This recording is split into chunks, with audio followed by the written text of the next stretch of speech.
السلام علیکم ناظرین، ویلکم ٹو دا ہیلتھ شو۔ میں ہوں آپ کا ہوسٹ ڈاکٹر اکرام۔ ناظرین، ہماری قوم کا بہت بڑا حصہ ایسا ہے جو کہ بلڈ پریشر کی بیماری کی وجہ سے متاثر ہو چکا ہے۔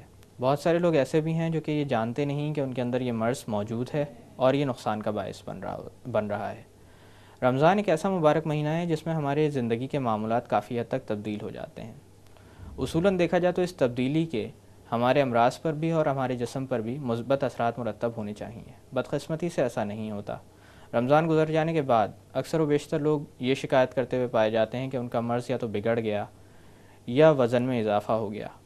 آج ہم بات کریں گے رمضان کے حوالے سے اور خاص کر بلڈ پریشر کی بنیاد پر آگے ہونے والے نقصان کے حوالے سے۔ اور آج کے اس موضوع پر روشنی ڈالنے کے لیے بطور مہمان ہمارے ساتھ موجود ہیں ڈاکٹر سید عمران احمد، جو کہ head of the cardiology department ہیں at Ziauddin university hospital Clifton. آئیے ان سے بات کرتے ہیں۔ السلام علیکم ڈاکٹر صاحب۔ وعلیکم السلام doctor Ikram, it's nice to be here with you again. Thank you sir, it's a pleasure on my side too. Doctor صاحب، سب سے پہلے جو بات میں آپ سے جاننا چاہوں گا وہ یہ ہے کہ ہائپر ٹینشن یا ہائی بلڈ پریشر کس طرح کا مرض ہے اور کیا وقت کے ساتھ ساتھ اس کی شرح میں اضافہ دیکھا جا رہا ہے؟ بلڈ پریشر ان چند امراض میں سے ہے جو بالکل ٹاپ ہیں اپنے ویٹیج میں دنیا میں بیماری پیدا کرنے میں، جن میں اسموکنگ بھی ہے، انفیکشنز بھی ہیں، یہ سب چیزیں۔ تو ہائی بلڈ پریشر، جب ہم بلڈ پریشر کہتے ہیں تو ہمارا عام طور پہ مطلب ہائی بلڈ پریشر ہے، جس کا ایک ٹیکنیکل نام ناظرین جانتے ہیں، ہائپر ٹینشن بھی ہے۔ ہائپر ٹینشن یا ہائی بلڈ پریشر بہت کامن چیز ہے۔ یہ دو طرح سے کامن ہے۔ ایک تو وقت کے ساتھ جو کہ اویئرنیس بڑھ گئی ہے تو اس کی معلومات لوگوں میں بڑھتی جا رہی ہے، اس کو معلوم کرنے کے ذرائع زیادہ وائڈلی اسپریڈ ہیں، اویلیبل ہیں، لوگوں کے پاس موجود ہیں، تو چیزیں معلوم ہو جاتی ہیں۔ لوگوں کو مچھر کاٹتا ہے اور ملیریا ہوتا ہے، اور وہ جب ڈاکٹر کے پاس جاتے ہیں ان کو ہائی بلڈ پریشر ہوتا ہے، تو ظاہر ہے وہ مچھر کے کاٹنے سے نہیں ان کو ہائی بلڈ پریشر ہو گیا ہوتا، لیکن اس لیے کہ جو کہ ڈاکٹر نے ان کا بلڈ پریشر بھی چیک کیا۔ ہماری یہی ریکمنڈیشن ہے پاکستان ہائپر ٹینشن لیگ کی کہ ہر پیشنٹ انٹریکشن پہ ڈاکٹر ایک بار سال میں، جو فیملی ڈاکٹر ہے، اس کا بلڈ پریشر ضرور چیک کر لے۔ تو اس طرح کی باتوں سے بلڈ پریشر میں اضافے کی شرح جو ہے وہ بڑھ رہی ہے۔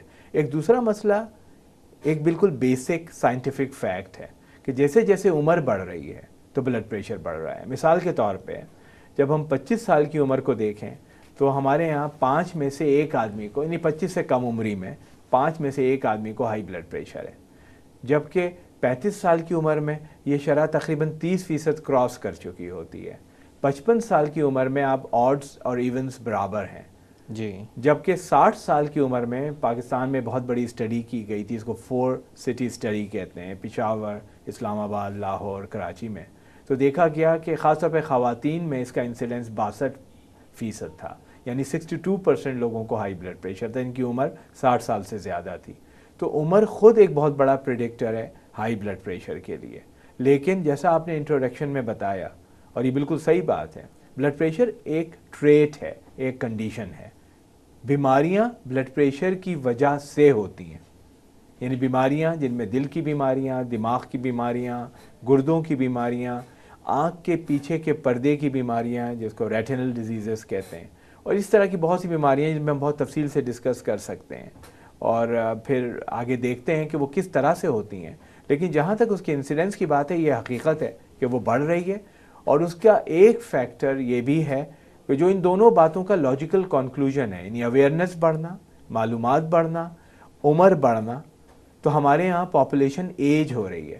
یہ مسئلہ یورپ میں تو اتنا ایکیوٹ ہے کہ وہاں پہ ان کو نئے لوگ چاہیے، نئے جوان لوگ، جس کی بیسٹ ایگزامپل کینیڈا ہے، جہاں پہ ساری دنیا سے اس وقت لوگ امیگریٹ ہو رہے ہیں، صرف اس لیے کہ ورنہ وہ بوڑھے ہوتے چلے جائیں گے، چونکہ پیدائش کی شرح موت کی شرح سے کم ہو چکی ہے، اور جب ایسا ہو جائے گا تو الٹیمیٹلی آپ بوڑھے ہونا شروع ہو جائیں گے، اور جیسے ہی آپ بوڑھے کی شرح میں اضافہ ہوگا تو ان بیماریوں میں جن میں چاہے ہپ کا فریکچر ہو، میرے آرتھوپیڈک دوست اگر یہاں بیٹھا ہوتا تو وہ آپ سے کہتا ہے، انگلینڈ میں ایک زمانے میں بات تھی کہ صرف ڈسٹرکٹ جنرل ہاسپٹل آپ کو 2 چاہیے ہر ڈسٹرکٹ میں، صرف ہپ فریکچر کو کریکٹ کرنے کے لیے۔ ہپ فریکچر وہ فریکچر ہے جو ہمارے ناظرین جانتے ہیں کہ بڑھاپے کی میں جب خاص طور پہ خواتین میں، لیکن مردوں میں بھی گر جانے سے کولے کی ہڈی ٹوٹ جاتی ہے، اور اس کا تعلق خاص طور پہ عمر سے۔ تو عمر خود ایک موربیڈیٹی ہے۔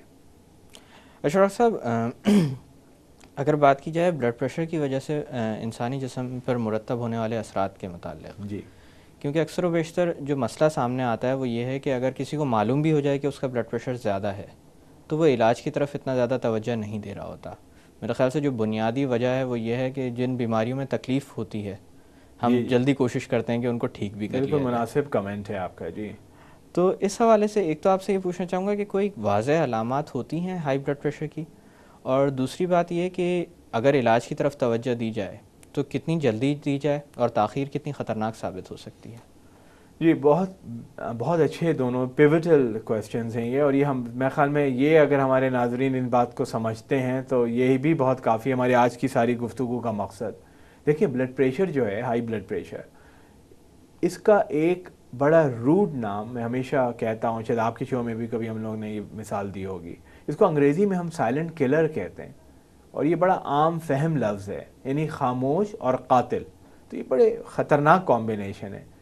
اچھا قاتل اتنا خطرناک نہیں ہے چونکہ قاتل فوراً پکڑا جاتا ہے اور آپ اس کو فوراً گرفتار کر سکتے ہیں، یعنی اس کا علاج کر سکتے ہیں. اس کا جو خطرہ قتل کرنے میں جو مسئلہ ہے وہ اس کی خاموشی ہے، یعنی اس کا جو اسٹیلتھ ایکشن ہے. آپ کو یاد ہے وہ جو پلین اندر آتے ہیں ملک میں اور کسی کو ریڈار پہ پکڑے نہیں جاتے، کبھی اسٹیلتھ پلین کہتے ہیں. کچھ عرصے پہلے ٹائمز کا کور تھا جس میں انہوں نے میگزین، جو بڑا پاپولر میگزین ہے، اس میں اسٹیلتھ کلر کی ہیڈنگ لگائی ہوئی تھی اور ایک بلڈ پریشر کے ایک کف دکھایا ہوا تھا. تو یہ بھی ایک طرح کے اسٹیلتھ کلر ہے جو کہ اندر گھس جاتا ہے اور آپ کو معلوم نہیں ہوتا. تو بہت سے لوگ آپ کو یاد دلانے کی کوشش کرتے ہیں، بات جھگڑنے کی بھی کوشش کرتے ہیں تمیز کے ساتھ کہ راؤ صاحب آپ کہہ رہے ہیں خاموش ہے، مجھے تو معلوم ہے میرے سر میں جب درد ہوتا ہے اور میرا بی پی ہمیشہ زیادہ ہوتا ہے، تو اس کا مطلب ہے کہ مجھے سر میں درد ہوتا ہے. تو پھر وہ غلط نہیں کہہ رہے ہوتے، ان کو واقعی سر میں درد ہوتا ہے اور ان کا بلڈ پریشر بھی زیادہ ہوتا ہے. لیکن مسئلہ یہ نہیں ہے، مسئلہ بڑا سمپل ہے. مسئلہ یہ ہے کہ جب ان کو ہائی بلڈ پریشر ہوتا ہے اور چونکہ ان کو بیماری ہے، اور جب ان کے سر میں درد ہوتا ہے جس کی کوئی بھی وجہ ہو سکتی ہے، غصہ، جھنجھلاہٹ، رات کو نیند پوری نہیں ہونا، دواؤں کے اثرات، آنکھ کا پاور بدل جانا، چشمہ نیا لینا، جو وجہ آپ سوچ سکتے ہیں، آنکھ کی بیماریاں، سر درد کی، تو آپ کیا سمجھتے ہیں جس آدمی کو ہائی بلڈ پریشر اس کے سر میں درد ہو تو اس کا بی پی بڑھے گا نہیں؟ تو جب وہ اپنا بلڈ پریشر چیک کرتا ہے اور دیکھتا ہے کہ میرا ویسے تو 140 کے قریب ہوتا ہے، آج کل میرا 160 رہ رہا ہے اور سر میں درد ہے، تو وہ فوراً یہ کنکلوڈ کر لیتا ہے کہ سر کا درد بلڈ پریشر کا ایک سمٹم ہو گئی، یعنی کہ سر کا درد ہونا ایک اشارہ ہے، جو بالکل غلط بات ہے. مصیبت یہ ہے کہ جب باقی وقتوں میں کسی اور وجہ سے اس کا بلڈ پریشر بڑھے گا تو سر میں درد نہیں ہوگا. تو یہ بات بعض دفعہ ہمیں اپنے اسٹوڈنٹس کو اور بعض دفعہ ڈاکٹرز کو کنٹینیوئنگ میڈیکل ایجوکیشن میں CME جنہیں ہم کہتے ہیں، بار بار، اور ابھی بھی میں کیمرے کے توسط سے جو میرے بردرز اینڈ سسٹرز پریکٹس میں ہیں، میں بار بار یہی بات کہتا ہوں کہ اپنے مریضوں کو بار بار یاد دلائیں اور خود کو بھی یاد دلائیں کہ یہ سائلنٹ کلر ہے. پاز، اس کے بعد جو کچھ ہو رہا ہے اس کی وجوہات معلوم کریں. جی اچھا، لیکن وہ کچھ علامات ایسی ہیں جو بلڈ پریشر کے ساتھ تعلق رکھتی ہیں، لیکن وہ بلڈ پریشر کی کمپلیکیشنز ہیں. یعنی جیسے آپ نے کہا کہ جسم پہ اثرات جو مرتب ہوتے ہیں، تو اگر گردے متاثر ہو جائیں تو ظاہر ہے گردے کے جو اثرات ہیں وہ آنے شروع ہو جائیں گے، چہرہ سوجنے لگے گا، پاؤں پہ سوجن آئے گی، اور چیزیں جو گردے کے بیماری میں ہوتی ہیں، بعض دفعہ خون آ جاتا ہے پیشاب میں، اور طرح کے گردے کے مسائل. اسی طرح جب دل ہے جو بہت بڑا آرگن، بڑا ڈائریکٹ ہمارے اپنا انٹرسٹ ہے، میں خود کارڈیولوجسٹ ہوں، صبح شام انہی مریضوں کو دیکھ رہا ہوں، ابھی بھی ہاسپٹل کا راؤنڈ کر کے پہنچا ہوں. تو ہم یہ جانتے ہیں کہ دل کے امراض کے سمٹمز جو ہیں، سینے کا درد ہے، سانس کا پھولنا ہے، وہ خود ہے، چاہے وہ کورونری وجہ سے ہو. کورونری وہ دل کی شریانیں جو بند ہوتی ہیں، جن کی سب سے بڑی وجہ دنیا میں جو 4 بڑی وجوہات ہیں ان میں سے ایک بلڈ پریشر ہے، اور ویٹیج میں 35% صرف بلڈ پریشر کا ویٹیج ہے کورونری آرٹری ڈیزیز میں. تو بلڈ پریشر بہت بڑی وجہ ہے. لیکن اگر کسی کو کورونری ڈیزیز نہ بھی ہو، یعنی اس کی رگیں بند نہ بھی ہوں، تو اس کا مطلب یہ نہیں ہے کہ اس کو دل کی بیماری نہیں ہو سکتی.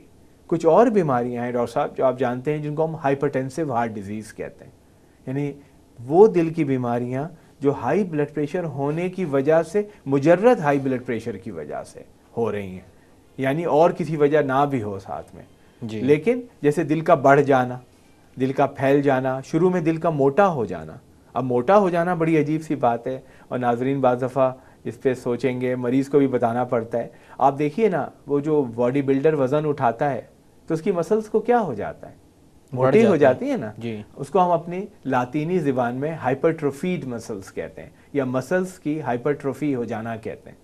the muscles get hypertrophy, they get just bulky, اگر آپ انگریزی میں کہیں.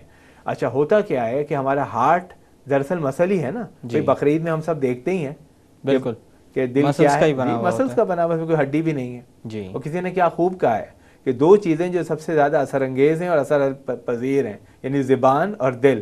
آپ کسی کو کچھ کہہ دیں اس کے دل پہ کچھ لگ جائے, اللہ نے اس میں سختی نہیں دی جی. اس میں ہڈی کی گنجائش نہیں رکھی. خیر یہ تو ایک جملہ معترضہ ہے شاید, لیکن آپ اس کو اگر غور سے سوچیں تو ہائی بلڈ پریشر اس مسلس کو موٹا کر دیتا ہے.